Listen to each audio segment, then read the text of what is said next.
Mataas pa rin ang lagnat ni Maria Clara at sa tuwing ito'y magdedeliryo ay binabanggit ng dalaga ang pangalan ng kanyang ina. Sina Tia Isabel naman kasama ang kanyang mga kaibigan ay patuloy siyang inaalagaan samantalang si Kapitan Tiago ay walang tigil na nagpapamisa at nag-aabuloy. Ang pinakauli ay ang pagbibigay niya ng tungkod na ginto sa Birhen ng makaraan ng ilang araw kasabay ng pag-inom ng gamot na nireseta ni Don Tiburcio ay lumupang mataas na lagnat ni Maria Clara. Ito ay kinatawa ng mag-asawa kaya naman hindi mo na pinagdiskitahan ng Doña si Tiburcio. Napag-usapan ni Padre Salvi, Kapitan Tiago at mag-asawang Espadaña na malilipat si parokya ng Tayabas si Padre Damaso. Ani Kapitan Tiago, ikalulungkot umano ni Maria ang nalalapit na pagkakalipat sa pare dahil para na rin niyang ama ito.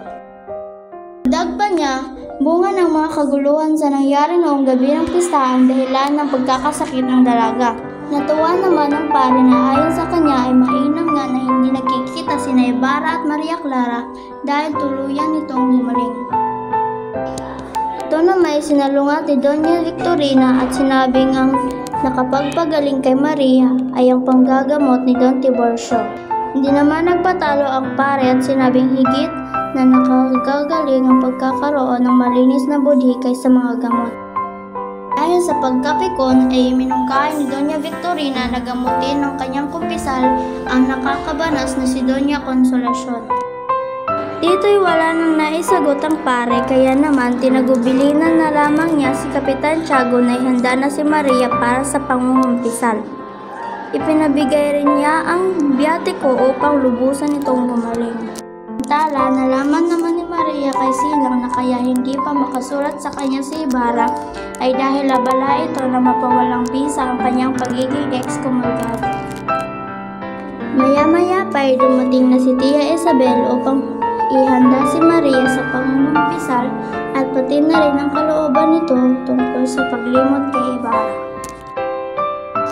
Nagsimula na ang pangungumpisal ng dalaga. Sa obserbasyon ng kanyang tiya ay tila halata kay Padre Salvi na hindi ito nakikinig sa sinasabi ni Maria Clara.